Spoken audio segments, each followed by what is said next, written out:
Thank you very much for staying with Newzroom Afrika. So the festive season comes with a lot of things, and one of the entertainment hubs that you can look forward to is Kasi football, as the professional teams take a break and focus on the Christmas break. But the Kasi football does not stop, and it runs from Kasi to Kasi. One such is in the Free State, and it's called the Kasi World Cup. I'm joined from Bloemfontein live by their founder, Tlale Majaoetsa. Tlale, thank you so much, my brother, for joining us on Newzroom Afrika. Overview of the Kasi World Cup. What is it? When I think World Cup, I'm thinking Messi and company.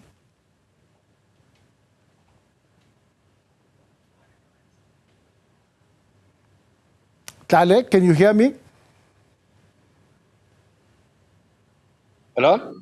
Can you? Okay, you can hear me now clearly. Just give us an overview of the Kasi World Cup. What happens there?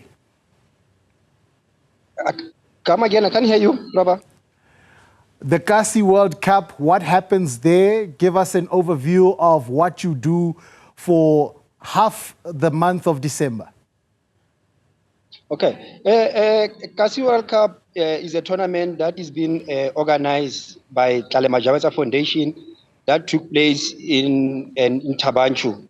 It's 32 teams tournament that has been played with 30. It has been played by 32 teams. So there are teams from all over South Africa, including Lesotho. So it plays normally every December from the 15th till 30th of December. You know, Tlale, what I'm 30th. thinking right now already is that, oh, if there's Lesotho, that means you do have teams from other nations. So it is indeed a World Cup. It does have international teams. I see here that the prize money for the winner is 130,000 rand. That's a lot of money for young boys just trying to make it and trying to see if they can make it to professional football. Yeah, yes. We have to motivate these players, especially in Tabanchu. Remember, Tabanchu is a rural area. So that 130 can change the life of someone in Tabanchu. So last year it was 100,000 first prize, but this year we decided, you know what, let's take price up. Then we said it's 130, and the second prize is 60, the third is 30, and the fourth is 10,000 rand. So it's quite money, a nice money for players around Tabanchu. Yeah, and especially Tabanchu. And I mean, you get the money at the end of December. You have a very nice January bonus that you can take home with you. But how long have you had it, Tlale? And what are some of the challenges that you faced?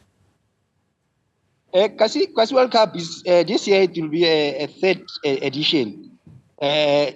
Trust me, it was not easy. It's not even easy. You know, hosting such a tournament is not easy, and especially when you have we don't have sponsors or whatever.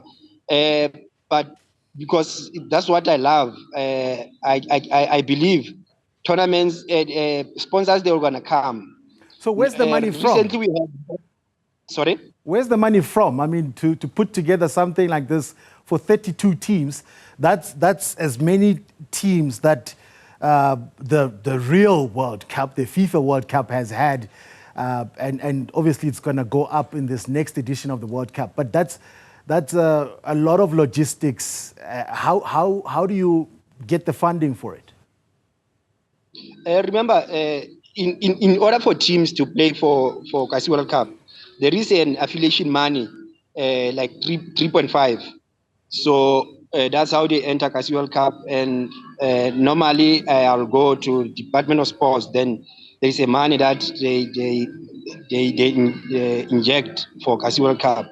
And hopefully private sector, they'll come on board, because we don't want to say this year last year it was 100, this year it's 130.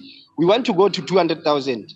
Like I said, that will change someone's life in Tabanchu. Yeah, and speaking of someone's life, a lot of these township tournaments are not only aimed at producing talent and making sure that there's professional footballers of tomorrow. It's also about keeping children off the streets, especially during a time that they can be involved in a lot of things that perhaps their parents would not want them to.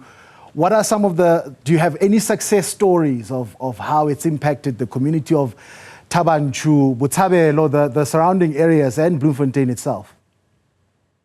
Yeah, the nicest thing about these tournaments that, from 15 to 30 years, it's a crucial time where everyone is go crazy or whatever. But such tournament, they put especially teenagers together, and then crime on the normally after hosting, I'll go to police station then and check the stats for crime.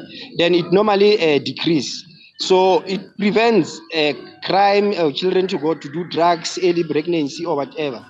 And normally when I host, I call scouts to come and check a talent on this. Morena Rabu this time will be there checking. I'll be happy if I can have few players that will play at Botswana.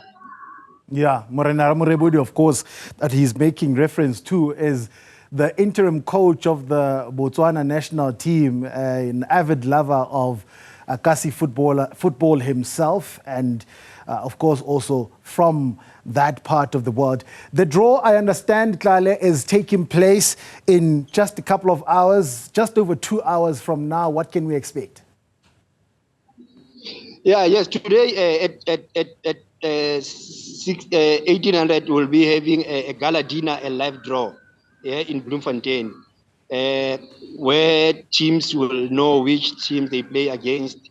And our guest, our main guest is MEC of the Free State of Sports, Zanele Sifuba. He's our guest here. He's the one who will be conducting the draw for Kasi World Cup this time. So we wish all the best for teams that will be participating at Kasi World Cup this year. We're hoping to see the draw later on because the tournament is starting in a couple of days' time. What, on the 30th of December, when the final whistle blows, when everything is done and dusted and the dust settles, Tlale, what is it that you wish to sit down and say, I have achieved with this tournament in its third edition? On the 30th, we have this, what you call a fill-up Mabana Stadium. We take the tournament to a Mabana Stadium where kids will be there having also jumping castle, everything will be there. So after that, I have adopted, the Tlale Majaoetsa Foundation have adopted the crash in Tabanchu in Zone 5, where immediately after the tournament in early January, we'll donate some monies and help them with some other things that we can. So I'll be happy if we can achieve that as a tournament. That's what, if we can help someone from the man that will be raising at the stadium for the final, I'll be happy for that. All right, Tlale, thank you so much for your time. And good luck with all that you're wishing for, because you're also, as I said earlier, helping some of the communities in that region of the Free State province. That's Tlale Majaoetsa. He is the founder of the Kasi World Cup. We leave it